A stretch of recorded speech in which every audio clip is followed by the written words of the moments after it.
Good morning, everyone. We welcome you to the regular meeting of the Board of Trustees for the Utah Transit Authority. This morning's Wednesday, January the 27th, and I'm joined by my colleagues Beth Holbrook and Jeff Acerson, and we're pleased to be able to meet today as a board. Before we just note that if you would like to make public comment, there's a registration option through our WebEx portal, or certainly we take comments afterwards by email or through our website. Before we begin, however, we'll ask Jen Osler to read our electronics meetings determination that allows us to meet virtually. Jenna? Thank you, Chair. This is the electronic board meeting determination signed by Carlton Christensen. Consistent with provisions of the Utah Open and Public Meetings Act, as the Chair of the Board of Trustees of the Utah Transit Authority, I hereby make the following written determinations in support of my decision to hold electronic meetings of the UTA Board without a physical anchor location. Due to the ongoing COVID-19 pandemic, conducting board and board committee meetings with an anchor location presents a substantial risk to the health and safety of those who may be present at the anchor location.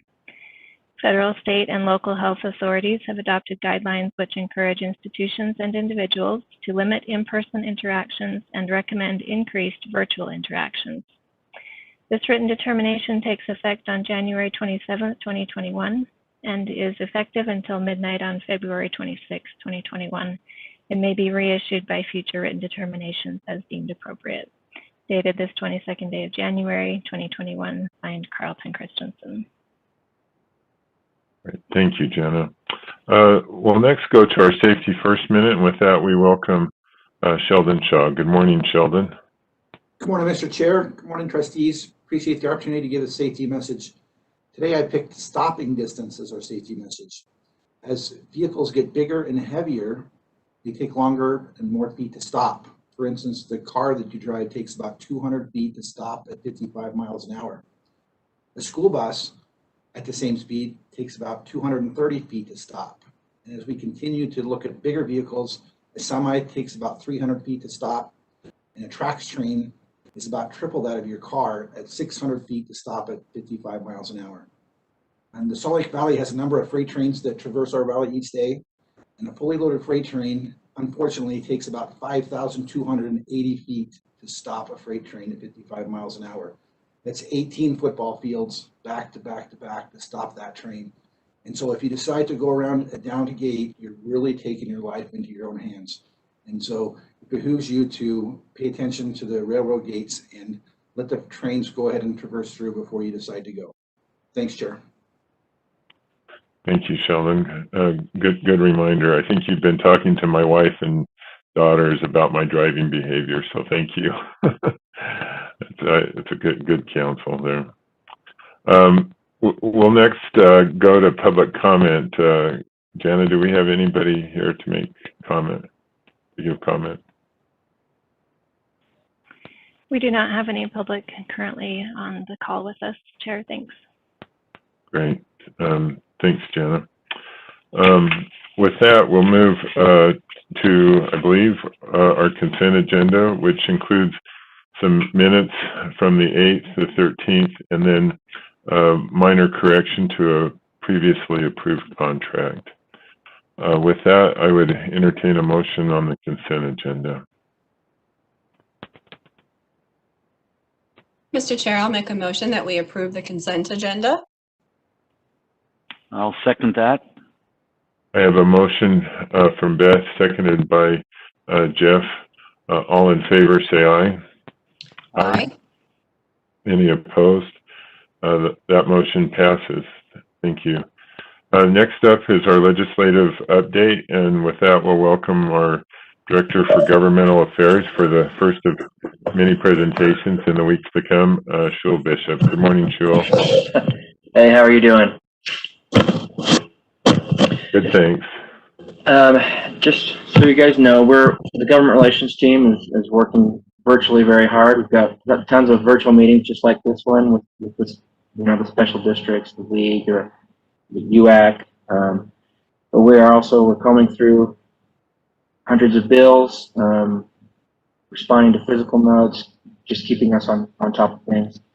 But the main thing for today, there are two bills that I wanted to see if we could take some action from the board.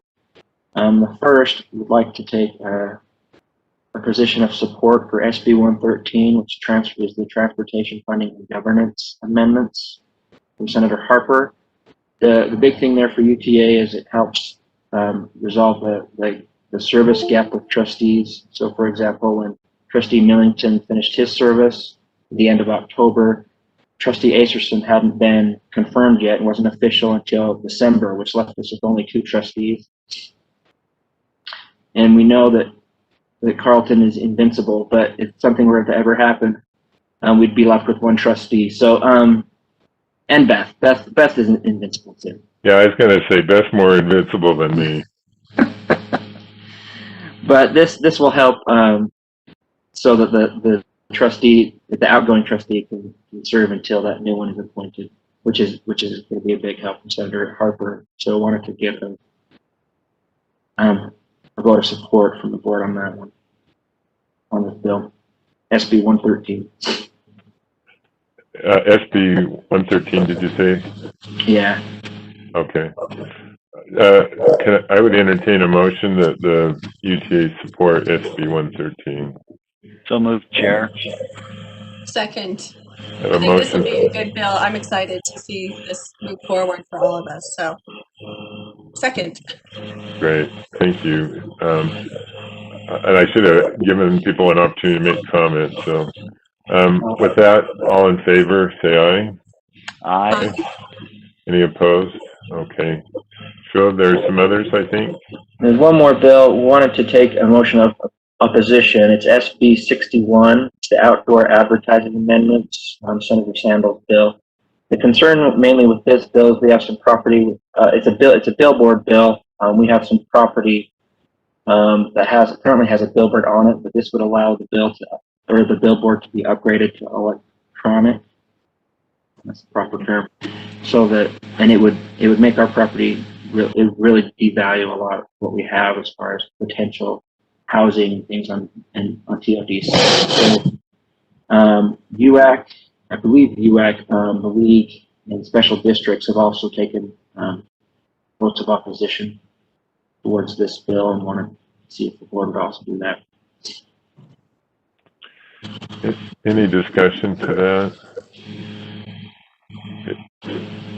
If not, I think she'll outline it really well in terms of the challenges. As we know, electronic, one of the anytime you convert electronic, there is that desire to have it obviously be visual by the billboard companies, and so that's where the limiting factors could come into play for our transit-oriented development sites. So,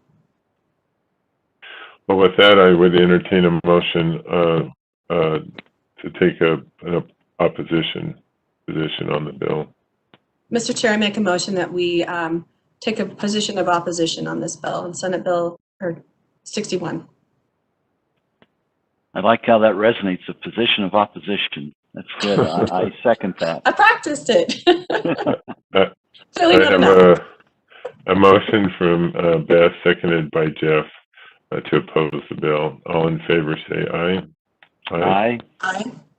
Any opposed to the opposition? None there. So, Shul, anything else?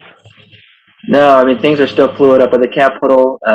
They're allowing the public now, but you never know if there's an outbreak or anything, if they'll shut things down again. So we'll just keep you posted on how things are going. Thank you. Thanks, and thanks to the rest of the team for their efforts on that. So appreciate that. With that, we'll move forward to item number 6 on our agenda, which is our agency report. And we welcome our Executive Director, Carolyn Gannott. Good morning, Carolyn. Good morning.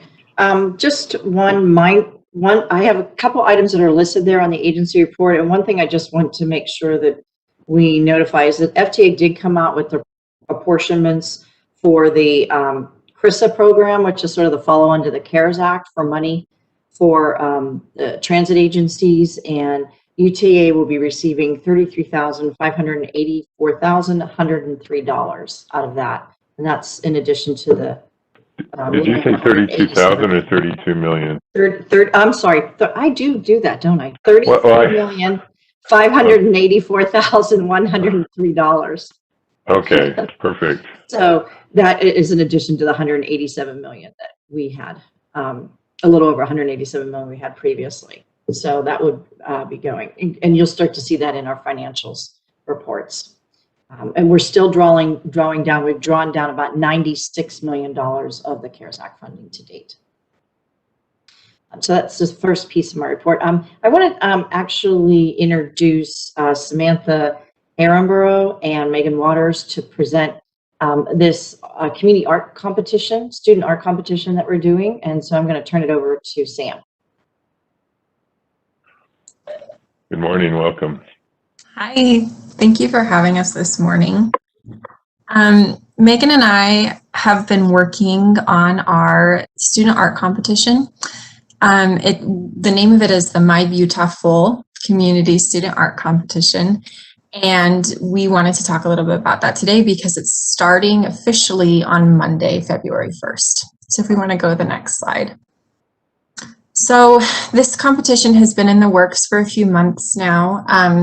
We have had a couple of new initiatives to bring about more community engagement, to get the youth more engaged on our system, and also to have more art on the system.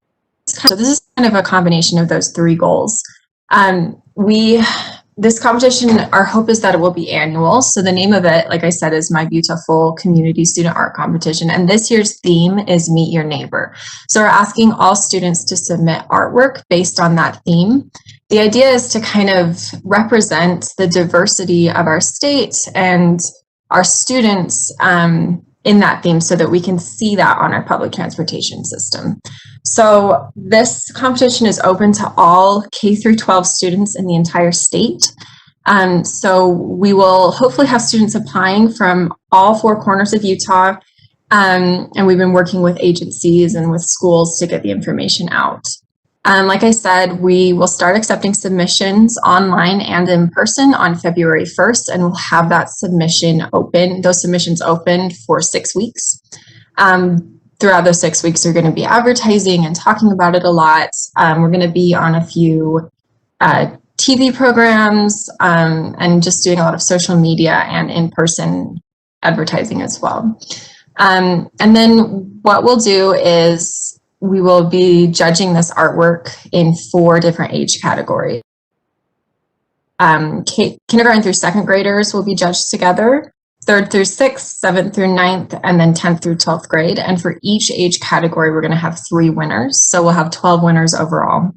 And those winning art pieces will be reproduced and placed on our front runner trains, tracks trains, and buses. And we actually had a meeting with Paratransit and FlexBus yesterday, and they are supportive of us putting the artwork up in their vehicles as well, which is exciting.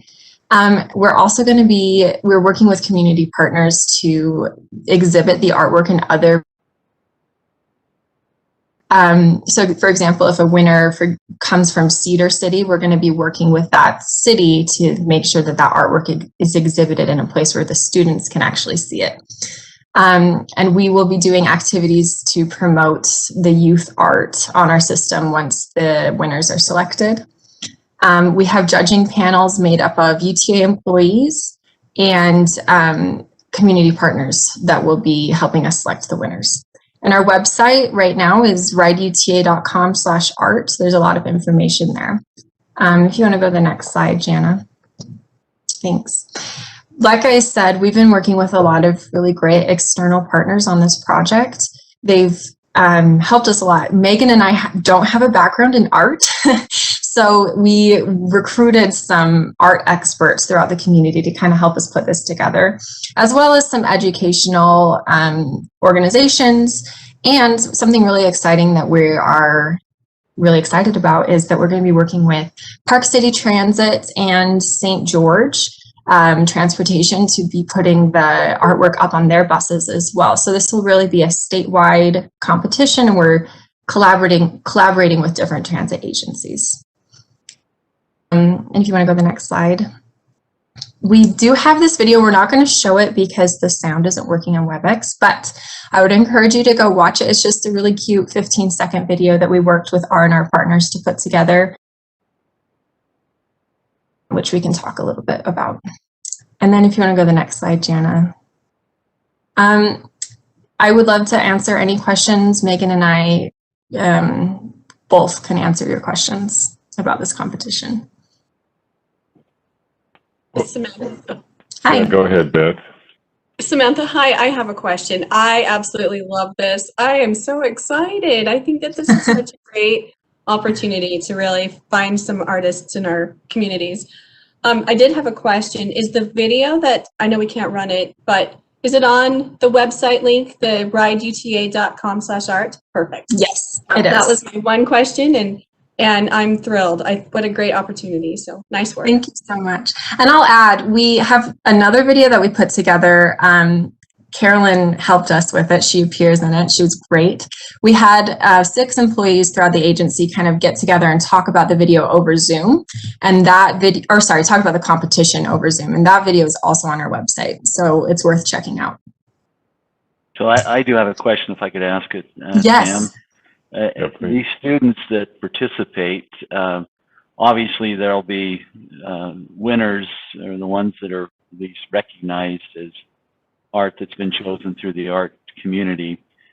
What are they getting more than just the recognition of that, or is there some kind of award or presentation that takes place on a state level where the governor might present those awards, or the chair or Carolyn can present those awards to these students?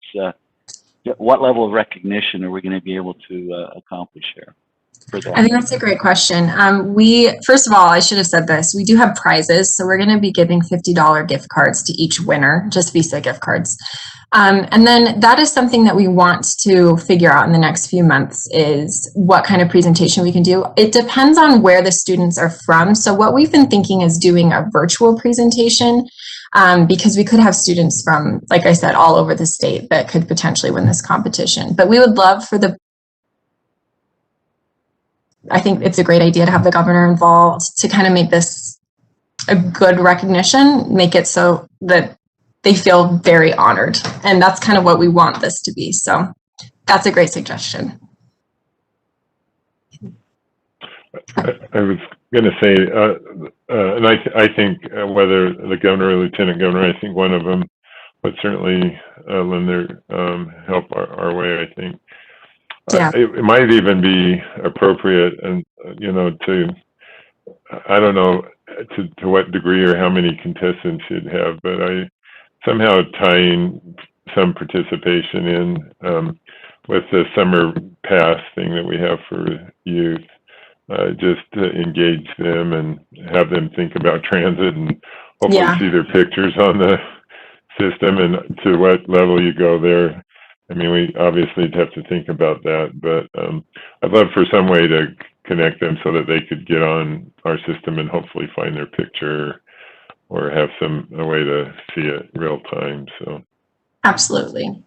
We want to use this as a way to encourage students to ride UTA as well. Yeah, Carlton, I was going to go there as well. It'd be nice that, I'm not sure how many people will actually participate. I mean, if you have hundreds, somehow tying them into transit to where they would get a one-day pass to ride the system, or participate, to where maybe they could have their art with them, and as they're on the train or on the system, they can show their art or something. I'm brainstorming here, and it's probably beyond the scope of what you're doing, but it's exciting to get our youth involved. I know cities do similar things of this nature.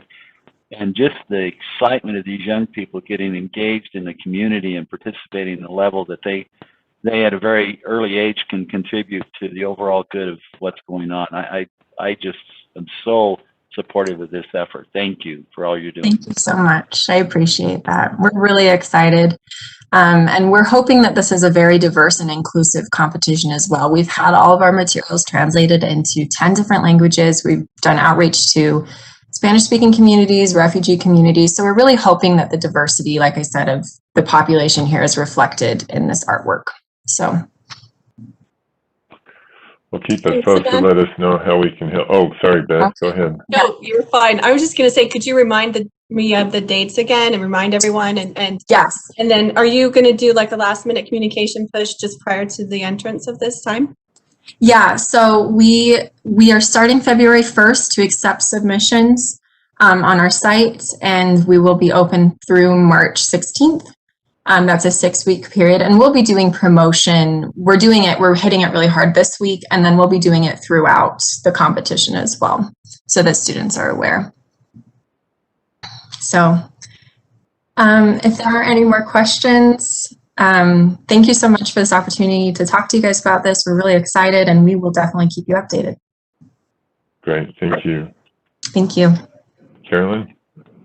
Great. Yeah, I'm very happy that we were able to do that program. I one time participated in one of these art contests it was about making sure you throw your trash in the garbage can and keeping your city clean. And I actually got my little poster picked, and it was in the window of one of the stores near my house. And oh yeah, and I'll never forget, that's one of my proudest moments behind having my children.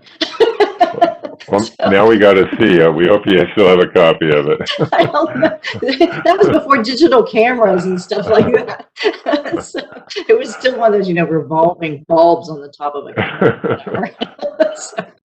So anyway, but I do think it does mean a lot to these children, and actually it's a way to promote a message as well that I think is really important, because I always throw my trash in a garbage can. I never throw anything out the windows or on the ground. I was so conscientious on that. So anyways, I'm excited to have our, to really be a leader in helping put this competition together. So thanks, Sam and Megan.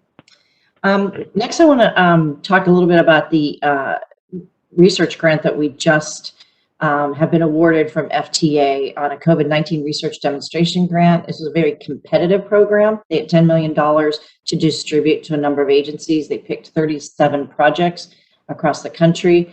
And I'm going to have Ryan Taylor, who has sort of spearheaded the project that we put forward, provide a brief presentation on this. Eddie, are you going to speak first? I think he's going to hand out. Turn it over to Ryan.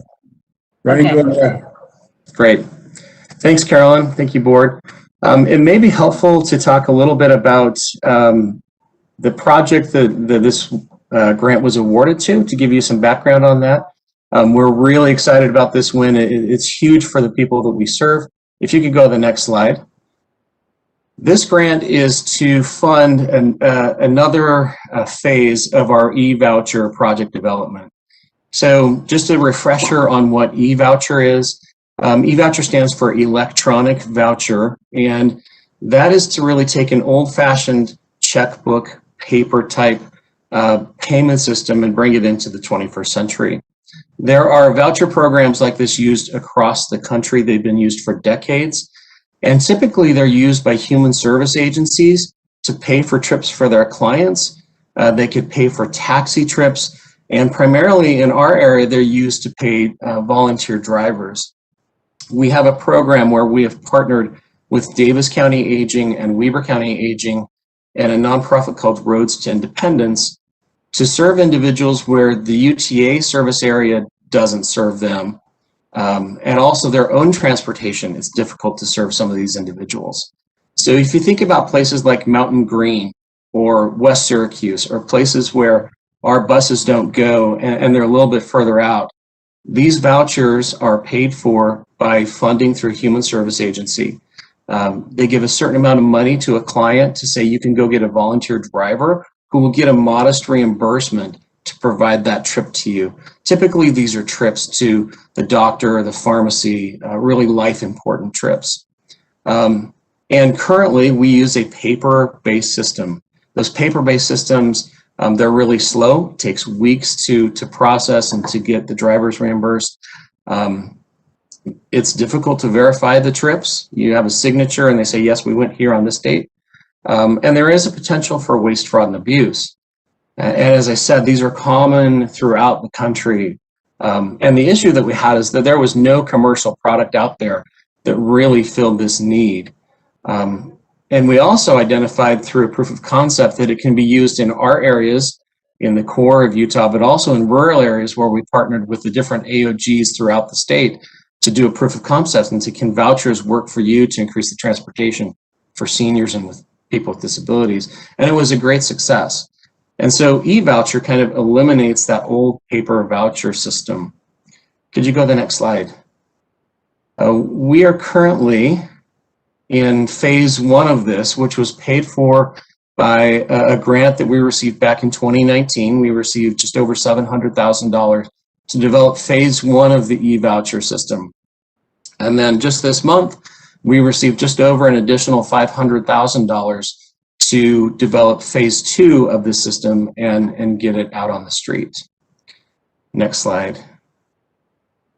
So phase 1 that we are going to be releasing in the early stages of Q2 of this year was really focused on volunteer driver programs. It includes the agency web application where they do all of the funding application there, and they issue the funding to the individual clients. It has a mobile driver app where the driver will complete the trip. It has their origin and destination and an electronic wallet for them to be able to pay it almost immediately from completing that trip. We also use that to verify that it was the right origin and destination for that trip. And what's exciting is that this new program can be used for all of these paper-based voucher programs across the country. So there's a great potential to expand that. What we're going to be doing with phase 2 of this, so if you could go to the next slide, and what the COVID grant is going to be paying for, is it's going to add functionality to facilitate a purchase of a UTA mobile ticket. So essentially, think of it in this light. You have human service agencies like an aging services that would like to get their client from a destination. And right now, they don't have an easy way or a contactless way to get a ticket in that person's hand. So they can use this e-voucher in the future to be able to purchase a UTA mobile ticket with this new functionality. It'll also, we're going to add functionality for them to be able to link to Uber or Lyft and purchase a TNC fare if that type of trip makes sense for that particular individual. We're also going to create a web portal and a mobile app for the clients to be able to use, and a whole list of other enhancements for e-voucher. And so ultimately it takes this project that we've been working on. It was really, the conception of the project was done here within our department. So UTA owns the intellectual property for e-voucher, and it allows us to make it a really robust program that in the future can have a really wide variety of applications in how those tickets are purchased and the fares are bought. So next slide, any questions on this grant or on the project? Yeah, looks like you have a question. Yes, thank you, Mr. Chair. I thought I'd wait for you to say something so I don't just jump in and someone still talks. Great.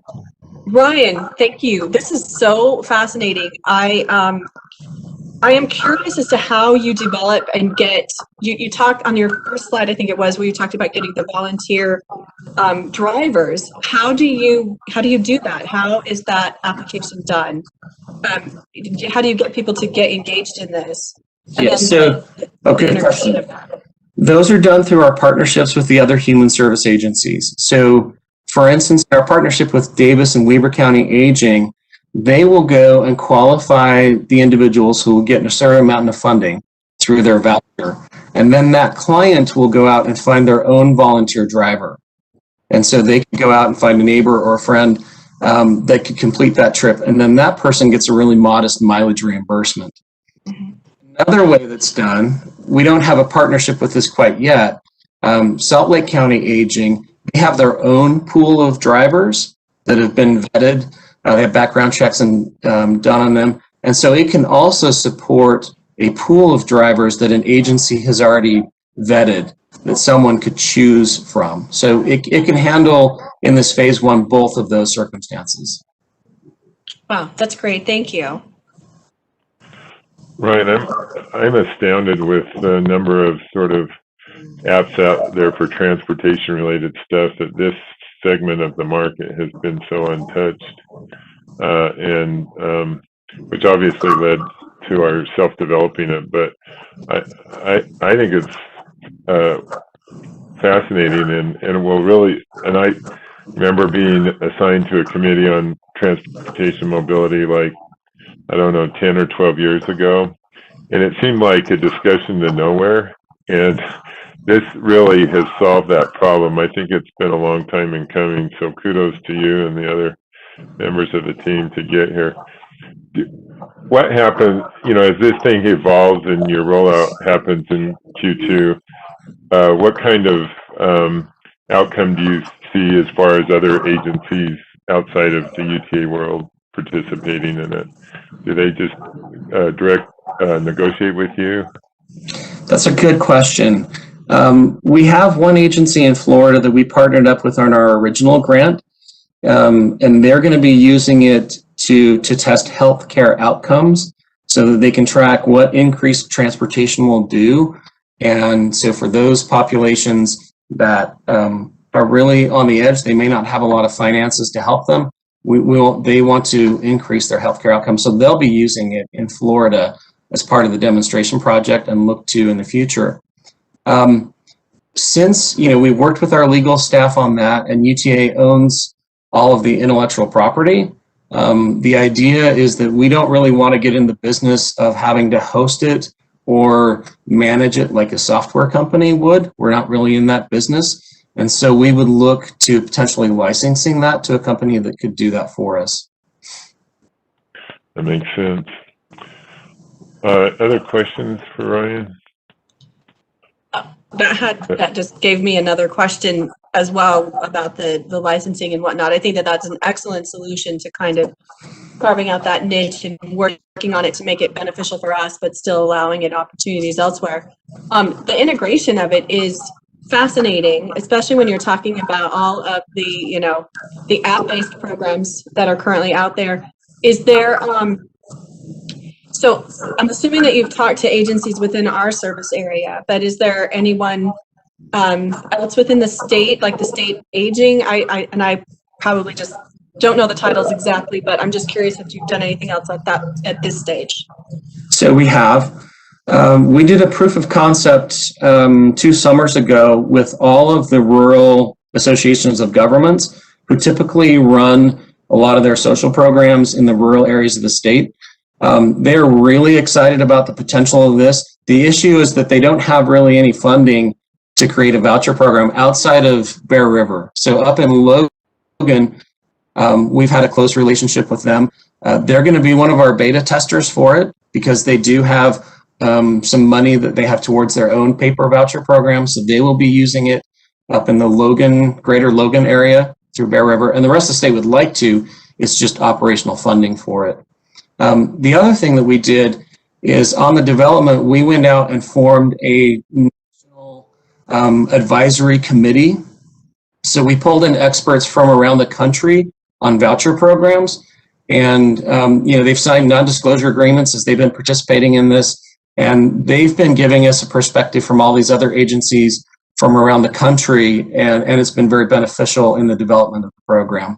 So it's kind of on 2 fronts, both a national front and a local front. The local Utah front is really hampered by lack of operational funding for it. Thank you again. That's fantastic. I could see our current governor where he's trying to bring equality throughout the state and represent rural Utah. That might be a discussion we can have at that level at some point in time that might be able to provide some additional funding for those programs to go forward. Yeah, that would be great. It's interesting, you look at southeastern Utah when they did their program, and their average trip for a medical trip for these was over 100 miles one way. And so, a program like this really filled a need where they don't have a lot of transportation.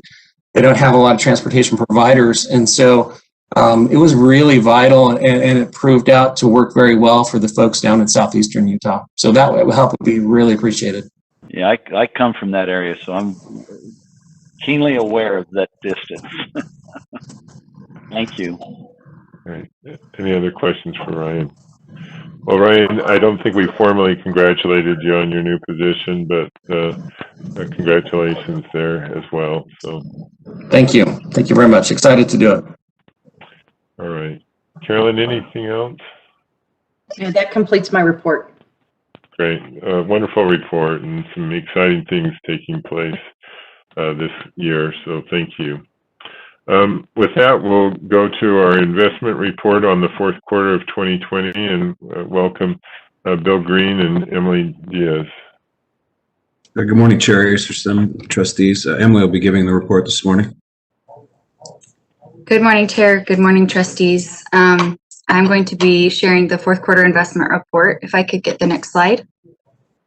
So Zions Capital Advisors is our 1 to 3 year investments, which is typically how we back up our reserves. And Zions Bank is our checking account where we do overnight repos to a sweep account. And then PTIF is our largest investment and includes money set aside for our annual principal and interest bond payments. If I could get the next slide. As you can see, the rates have continued to drop since COVID. Since as of December 31st, the investment returns at PTIF and Zions Capital Advisors exceeded the benchmark returns, and the Zions Bank was actually lower than the benchmark, which is the 3-month T-bill. All of the investments are in compliance with the state's Money Management Act. And that is all I have for you. Do you have any questions? Any questions for Emily? I'm not seeing any. Oh, go ahead, Beth. Thank you. I just had a question that just popped into my head. I do understand that how the market has currently gone as a result of all of these investments, but what do we anticipate in the future? Do they have any ideas about how is this going to kind of continue to trend throughout 2021 as well? It's really hard to determine, but I think a safe bet is to anticipate that. Hopeful for them to be better, but it's really hard to tell with the market. Yeah, I did ask you to consult your crystal ball, but I totally understand. Thank you. It's not working right now, so. I think some of the information we're getting from our advisors is kind of steady right now. But again, some volatility with some of the outside influences for sure. Thank you. And Bill or Emily, I think I've asked this question before, and is there a reason is it a risk reason or another reason we sort of split between the PTIF and Zions? I mean, do they alternate with having higher rates or?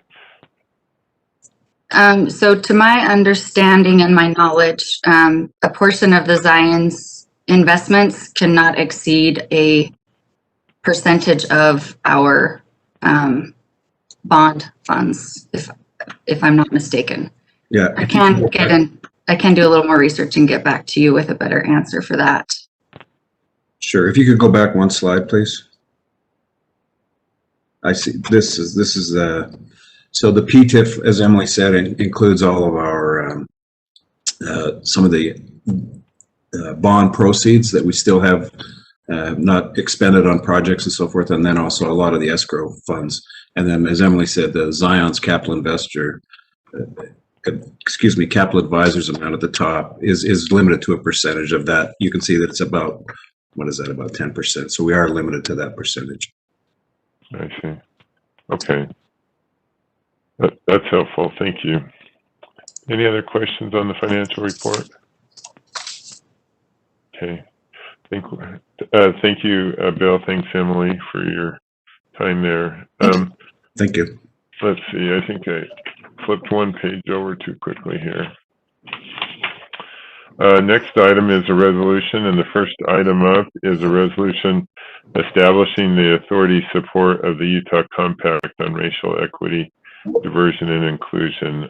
Carolyn, do you want to give us some background here? Yeah, I'm going to start on this, and then Kim Uliberry and Nicole Bordeaux will do a quick discussion about this. But the Salt Lake Chamber did release the Utah Compact on Racial Equity, Diversity, and Inclusion. which was a declaration of 5 principles and actions to create equal opportunity in the state. And it affirmed 2 key principles, that all Utahns must have a truly equal opportunity to prosper, and that economic inclusion is essential to creating these opportunities. And it has additional information in the compact. Many of the Utah leaders and officials have signed on to this. Some organizations have. I know each of the board trustees and myself have signed on, but this is a way that the agency itself, and particularly as a public transit provider, in our ability to provide access to opportunity, how important that is that we as an agency would like to sign on and are bringing this resolution forward. So I'm going to turn this over to Kim and Nicole. Thank you, Carolyn. Good morning, trustees. I just wanted to follow up a little on Carolyn's comments. The resolution that we drafted includes the 5 anti-racist principles and actions that are laid out in the compact, and those specifically reference an acknowledgement that racism exists and that when we take action against racism, it will make a difference. We've committed that the authority will invest our time and resources to help create greater opportunities for people of color, and that the authority will also work on advancing solutions by listening and creating policies that provide for equal opportunity and that access to broader education, employment, housing, and healthcare. It also references a commitment to impact change through broader engagement and focusing on equitable representation across social, cultural, and racial lines. And then it just mentions that we are, proud to join with other Utahns to unite behind this common goal. So those are some of the specific principles that are in the compact and also reflected in the resolution. As Carolyn mentioned, we are in a unique position as a public transit provider to really impact opportunity for access, or access for opportunity, sorry. We're also in a great position as a large employer in Utah to advance these principles within our own organization. And then also this compact really aligns with our value of inclusion, and we're excited to be able to formalize it and show our commitment. And it reinforces our commitment to creating a more inclusive community and workplace. I think it also acknowledges that we recognize there's more work for us to do and that we need to place a little bit more focus and attention on listening and better understanding and to really truly realize these goals. So with that, Nicole is going to talk a bit about what her area is doing as it relates to this resolution. Thank you, Kim. Thank you, trustees, and thank you, Carolyn. I think we're really excited as planning and engagement to have this opportunity to really talk about racial equity, inclusion, and diversity. You heard a little bit of Sam talking about some of the things we're doing as she talked about translating even our art and transit program into 10 different languages. That's just a little piece of this. But to talk about it in kind of a higher level, transportation and equity is something that we're talking about on a higher level with our partners and our regional partners, specifically with UDOT, WFRC, MAG, and even in the state of Utah. So as we think about how we can think about mobility, think about UTA and what transportation and transit looks like, and how we're positioned to really give access to our community and work holistically with inclusion and diversity. We will be looking at this with our partners moving forward. So that's one thing.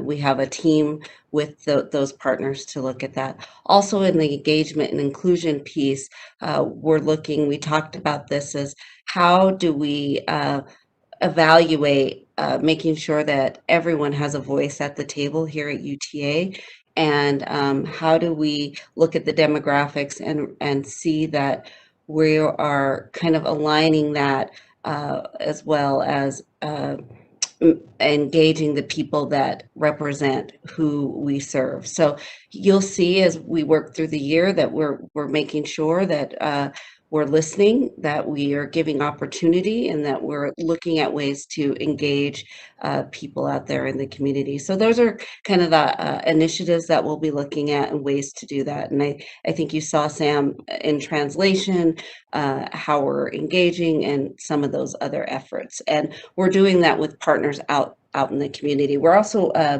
working with the Department of Multicultural for the state to look at other ways we can collaborate. So those are just a few high-level ways, but we'll be back to you over the year to talk about some more initiatives. So thank you. What question I had, we took with Carolyn, we issued a statement back in, I think, early June, or maybe it was end of May. As we review policies and other processes just internally, are we keeping in mind things that maybe we're inadvertently doing, not intentionally, but aspects that, if you thought about it, you'd say, maybe we need to make a change or modification here. And I wonder if that process is going on as we do reviews. Yeah, I'm going to let Kim talk to this because we are looking at doing a review of all of our policies, not just the ones we start to come up. But Kim, do you want to discuss that? Sure, thanks. One of the immediate things that we changed as we are rewriting a lot of policies is that we looked at the language that we use to be more inclusive, and we've already made changes in that approach. We are working on a couple of things. First of all, reaching out in our current engagement survey that's open right now, we're asking our employees specifically about inclusion. We added a whole component to that engagement survey to really try to reach out and listen and find that out. We have talked about using some external resources to help us do a broad review of our policies to say if there's just some implicit bias in those policies, or if there's pieces that we're not we're just blind to. But as Nicole and I work with Carolyn on this, we really want to focus on hearing from the people, within our organization as we change the culture in the workplace, understanding how they're feeling about inclusion. We focus a lot on diversity, on getting a more diverse workforce in the organization, but keeping them and ensuring that our workforce is inclusive is something we're really going to focus on. And that will include a look at our policies, but also we're interested to hear what will come out of the survey, and then we'll do follow-up on that survey data and put together a strategy that that addresses what we heard from our workforce. I hope that answered the question. No, it does. I just wanted to make sure.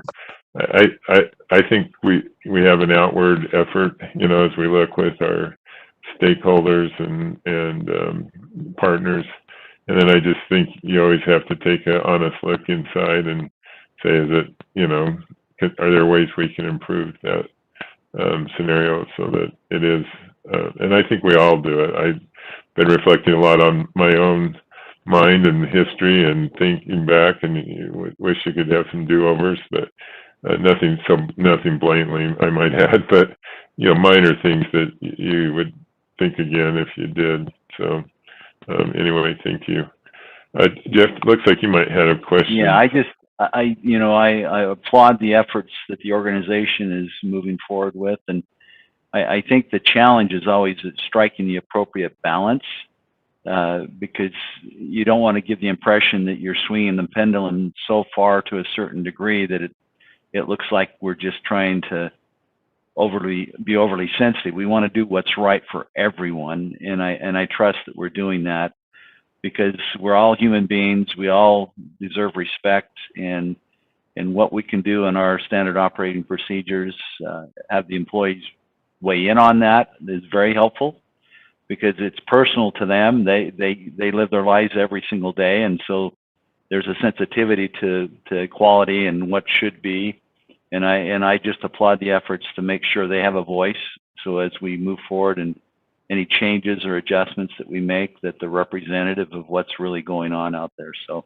I just think it's wonderful that we're doing this. So thank you. Did you have a question or a comment? Just a comment, thank you. I do agree with everything that has been said. I really support this. I think it's valuable. I think one of the biggest, things is we kind of all have each bring our own unique backgrounds and upbringings to any workplace environment. And I think that by looking at the culture of our workplace, that adds that level of value to greater understanding for people, because I know, and it's been said, we all come with our own ideas and thoughts and how we can integrate those in a productive way and respect everyone's differences as well as our sameness, if you will. And so I just really applaud the efforts. Thank you. Carolyn, any final things, or are we okay to go to a motion? Yeah, I think we're fine to move forward on the resolution. Great. With that, I would entertain a motion on this resolution. Mr. Chair, I'll make a motion that we approve R 2021-01-07, the resolution establishing the authority support of the Utah Compact on Racial Equity, Diversity, and Inclusion. I'll second that. I have a motion from Beth, seconded by Jeff. I'll ask for a roll call. Trustee Holbrook, Aye. Trustee Acerson, Aye. Chair Christensen. Aye. The vote is unanimous. Thank you.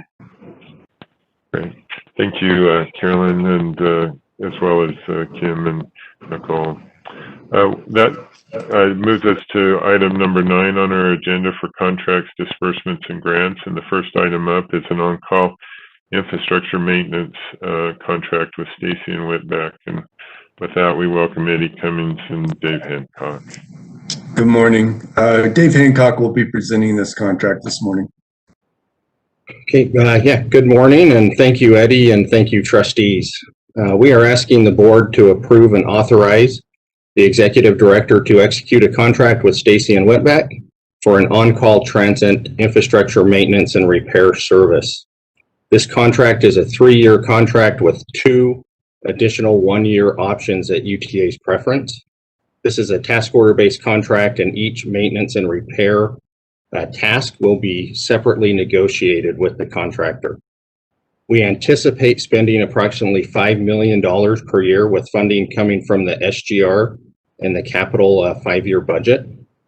And some examples of upcoming 2021 task orders that we would like to do are embedded curve replacements on the university segment of the red line, grade crossings on the blue and the red line, and ballasted curve replacements on the mid-Jordan segment of the red line. And then we have some front runner grade crossings that we want to rehabilitate and replace some insulated joints on front runner. And then we want to get ahead and order some long lead special track work procurements for future projects that we have on the books, and then some concrete repair and replacement work. Are there any questions? Dave, I have a couple of questions. The first one is, what determines whether a project sort of fits into this contract or maybe a larger contract, a capital project, and how do you determine scope? Usually, if it's small enough that we can do it in kind of a 1-year kind of cycle, or if we're replacing existing infrastructure, if we're replacing a switch or some rail, that usually falls into the on-call maintenance. If you can consider it maintenance or repair, it falls under this contract. And then my second question, and this is not, we have used Stacy and Whitbeck for a long time, and they've done a lot of great work for us.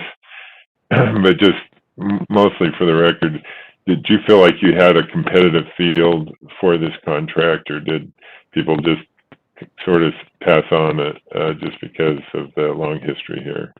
Yeah, no, we had a competitive process when we bid it. I was not on the selection committee, but we had multiple proposals that came in, and it was competitive. Okay, that's helpful. Thank you. Other questions on this contract? Okay. If there aren't any, I would entertain a motion on the contract. Chair Christensen, I make the motion for the contract on-call infrastructure maintenance with Stacy and Whitbeck, Inc. motion to approve the contract that's presented in meeting materials. Second. I have a motion from Jeff, seconded by Beth. All in favor, say aye. Aye. Aye. Any opposed? The motion passes. Thanks, Dave, and thanks, Eddie. That brings us to a change order on the 2021 transit bus replacement. It says 8th. I'm guessing that's the 8th amendment, but with, excuse me, 8th order with Gillig LLC. Eddie? Thank you, Chair. This contract is with Gillig LLC for 23 replacement low-floor diesel buses. The change order amount is $11,660,265. That would bring the total 5-year contract amount to $71,545,409. UTA released an RFP on May 20th, 2016 for diesel or CNG transit buses, trolleys, and canyon service buses, including option quantities. Gillig LLC was awarded the 5-year contract on October 17, 2016. The initial order that we made on the contract was for 47 diesel buses, and that left us with 128 options. This is, as you mentioned, Chair, this is the 8th order on the contract, and will leave 31 options remaining. It's important to note this contract with Gillig LLC does expire on October 13th, 2021, so we're right at the end of this contract. The requested low-floor diesel buses will replace the following vehicles, replacing 19 of our 2007 Gillig buses, which are 14 years old in 2021, and then we'll be replacing 4 of our 2009 Van Hool BRT buses, which are 12 years old. If approved, these buses will go into production in the 4th quarter of 2021. Are there any questions on this contract? Beth, did you have a question? I did. Thank you. You could tell I was hurrying to my mute button. Eddie, I have a question in terms of, I totally understand the structure and everything else. And by the way, I understand the Van Hool replacements. Those are good buses, but hard to repair. Took a long time. I'm just curious. So for any other propulsion systems, so Gillig is only doing the diesel propulsion systems. They're not doing electric at this within this contract. It is just strictly diesel, correct? So within this contract, and be very specific, it was for diesel or CNG buses, which also included the trolleys and the ski buses. So CNG is an option on this contract as well. And so as we move forward, as everyone is well aware, Gillig does make an electric bus now. That will likely be an option, with whatever vendor we end up going with. Electric buses will probably be an option in the future.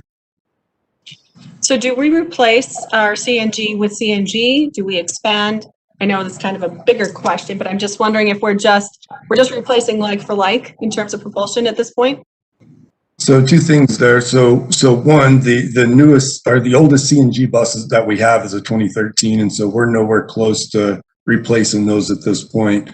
We are doing a deep dive into our fleet. That's something that I have Andreas Coleman working on. He's leading that effort within UTA, and we'll be looking at a fleet strategy that we hope to have ready for the board, as to kind of show where we're at later in the year.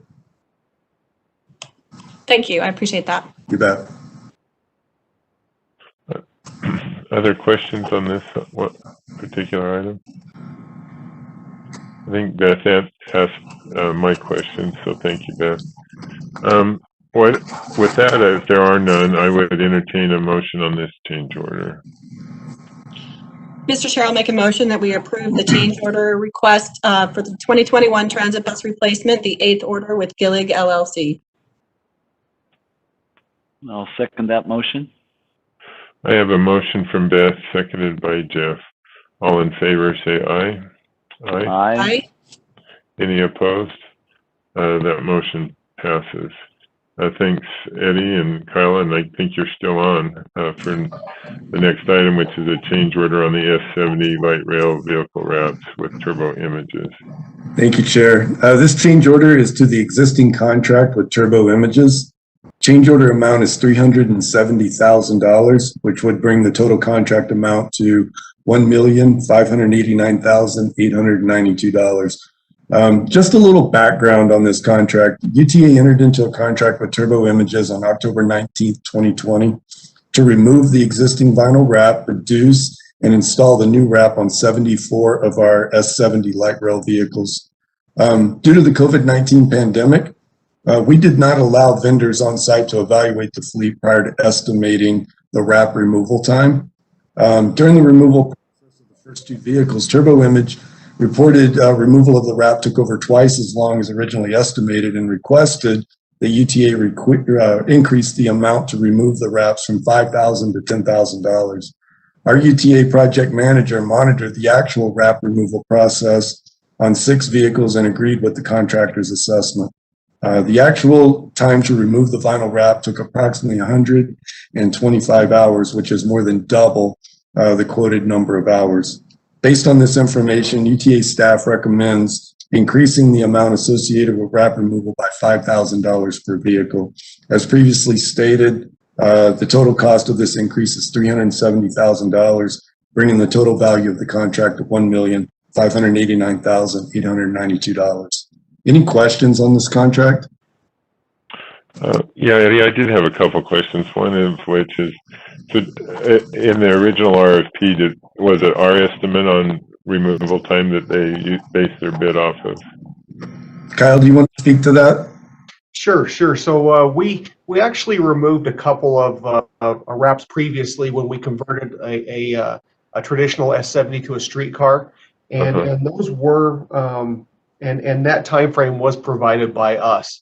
Once they got into the actual process, when they would remove the wrap, the pieces come off in smaller than dime shaped pieces, and so it just uses a lot of chemical and a lot of time to get these off, and so it just took a lot of time for them to do that. I think to answer your question, Chair, I think that there's a difference in time. Obviously, these wraps deteriorate over time. And so from back when we did it previously to today, I think that those wraps have deteriorated substantially. Well, that answers my question. And I guess what I was trying to think of was the sort of variable equal to all the bidders. Obviously, you've awarded this contract and if it's not their fault and they're based it off of our estimate, or then at least would have been equitable amongst any other bidders. And that was my concern. Is here you have a big change order right after the contract's awarded, and is it their fault they underbid it? But it sounds like we have some responsibility there. So, any other questions? However, all right. Seeing none, I would entertain a motion on this change order. Oh, let me just ask before you do that. Is this in our budget, or did we have to dig somewhere else? So it is in our light rail overhaul budget, and it will cover that. Okay, thanks for that clarification, Jeff. That makes me more comfortable making the motion. I'll make the change order motion, the S70 light rail vehicle wraps, the turbo engines.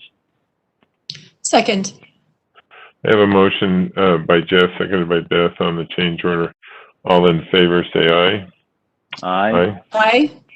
Any opposed? That motion passes.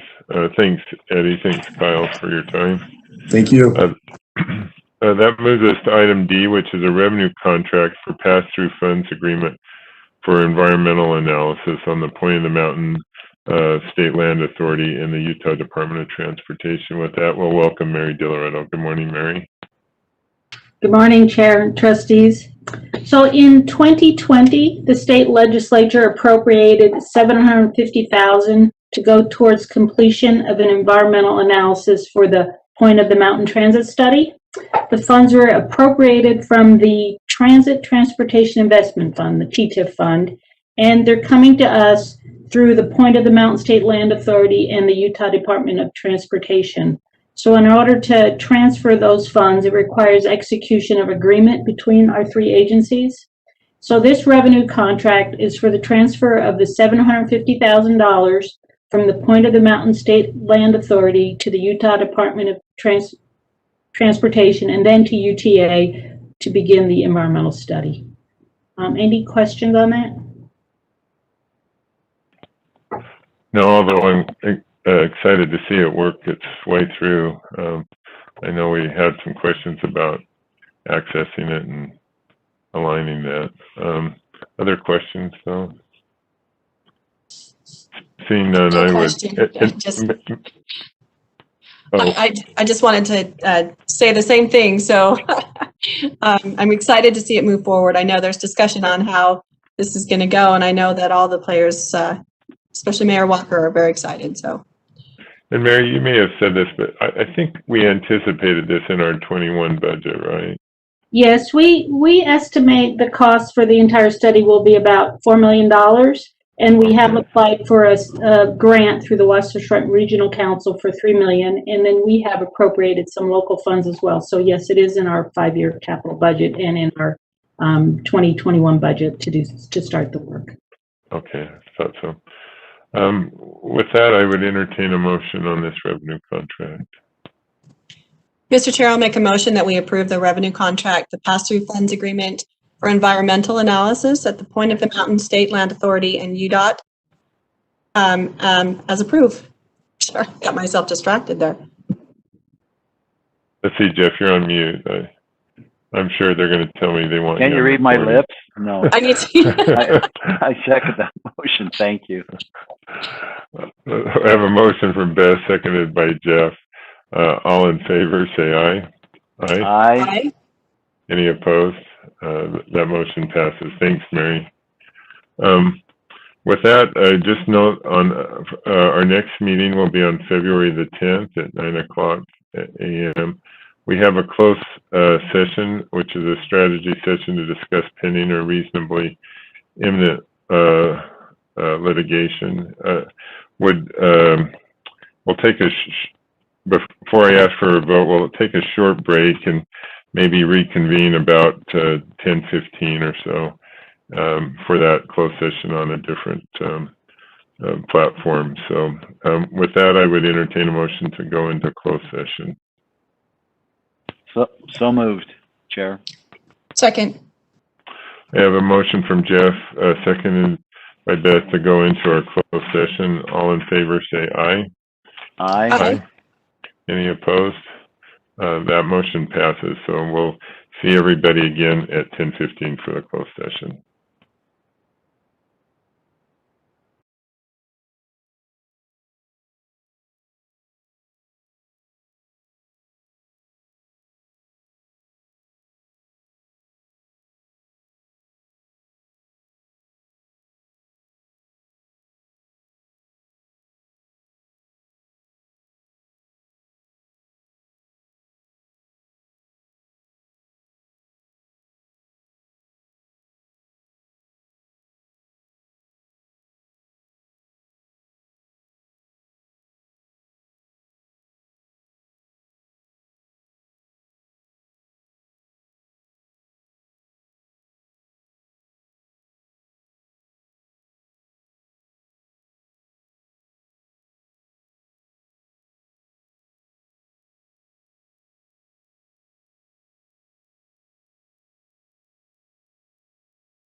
All right, we're back from our closed session, and that brings us to our, again, a reminder that our next meeting, not final one, will be on February the 10th in a couple weeks. And with that, we'll entertain our final motion for adjournment. Motion to adjourn, Chair. Second. I have a motion from Jeff, seconded by Beth. All in favor, say aye. Aye. Aye. Any opposed? That motion passes. Thanks to everyone. Thanks, staff, for helping us get through today's meeting. Thank you. Take care.